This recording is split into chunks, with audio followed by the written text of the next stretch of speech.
As London dealt with a deadly terror attack outside Parliament this week, leaders of 68 nations met here in Washington to assess their strategy to destroy ISIS or Daesh.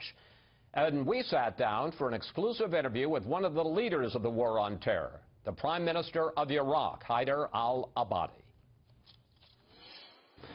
Mr. Prime Minister, welcome to Fox News Sunday. Welcome to you. Let's start with the terror attack in London, which at the very least appears to be ISIS-inspired. What are your thoughts about what Europe, the U.S., the West can do to prevent these kinds of attacks? I think at the moment we are at a very important juncture where Daesh is on the retreat.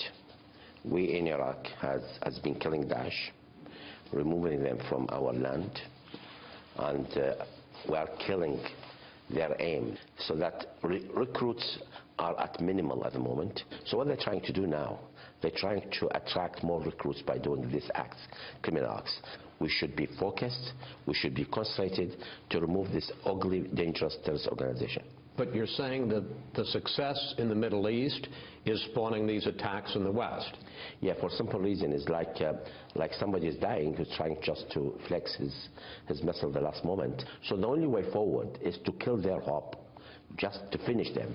Then they will not have any hope to commit such criminal acts.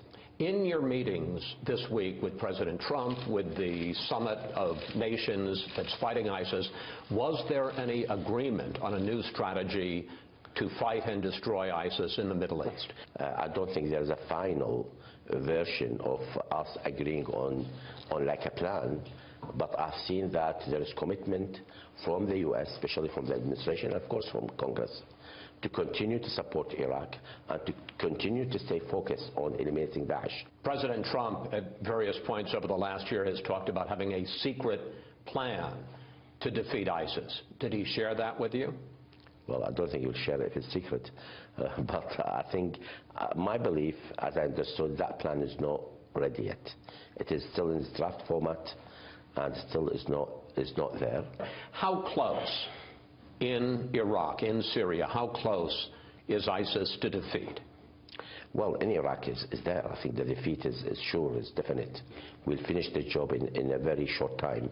It is within reach. By when? Within the next few weeks. Within the next few weeks, Daesh, ISIS will be gone from Iraq? Yes, militarily. We are defeating them militarily. As a terrorist organization, as I said before, they will try. So that's where we need the efforts of others to flush them out in Syria and other places.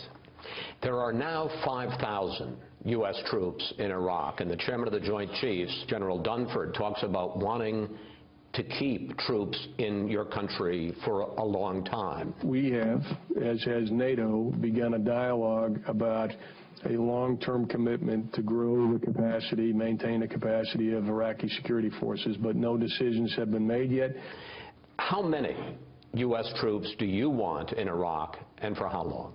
We are concentrating on training, logistical support, and intelligence cooperation and gathering. These are three important elements which I think we need some U.S. troops to stay in Iraq to continue the task. So if we now have 5,000 troops there to complete the kind of mission you're talking about, to train and assist, how many U.S. troops will you need? I think much less than the existing ones. Of course, with the war gun, the task required will be much less than at present. So we'll be looking at a lower number than the existing. 1,000? I think it's a bit more.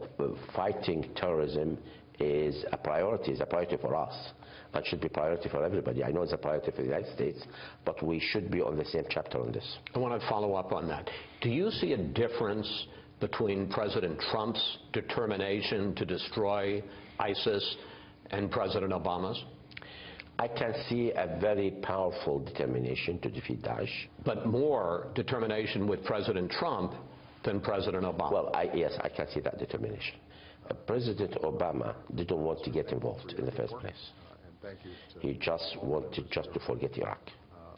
And I think coming back to Iraq was sort of imposed on him because of Daesh, what they have done by crossing the Syrian-Iraqi border and occupied about 40% of Iraqi land, slaughtering people, So there was a lot of pressure on President Obama to come to the help of Iraq.